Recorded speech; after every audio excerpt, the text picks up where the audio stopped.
Hey, what's up, guys? Welcome back to the shop. Just a quick little tip for you today.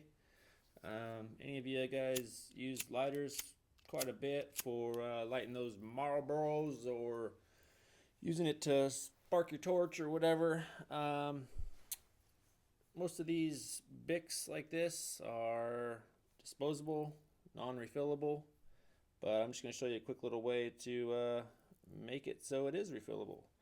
They have a little hole down here in the bottom, and it's sealed with a little, some sort of bead, I guess. And what you want to do first is you take a regular standard ordinary push pin and you want to pop that bead out of there.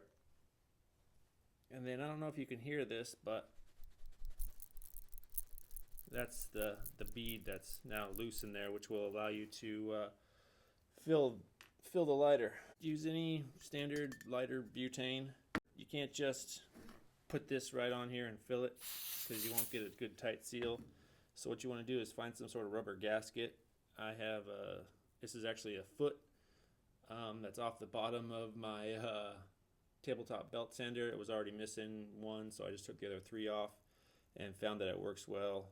But and I think you can actually get these, I don't know, Lowe's or any hardware store, I'm sure. But this will just help create a nice tight seal for the butane to fill up. So go ahead and start filling.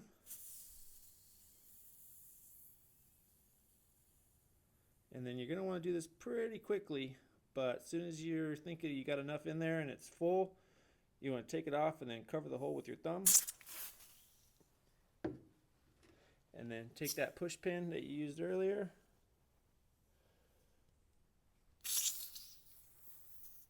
and fill that hole. Make sure it's not leaking. Now if you use like the standard little thumbtacks, those will probably work better because it'll sit flush, or the kind that have the little, I don't know, hourglass kind of shape. You can always just nip that off or sand it down or whatever. But I like to be able to take this out and refill it over and over. And I find that even, if you're just keeping it in a toolbox or whatever, it works well. But if you're going to put this in your pocket or something, you may want to sand it flush. But anyways, there you go. Now you have a newly refilled, unrefillable lighter. So just a little quick tip for you. Hope you guys enjoyed it, and catch you on the next one.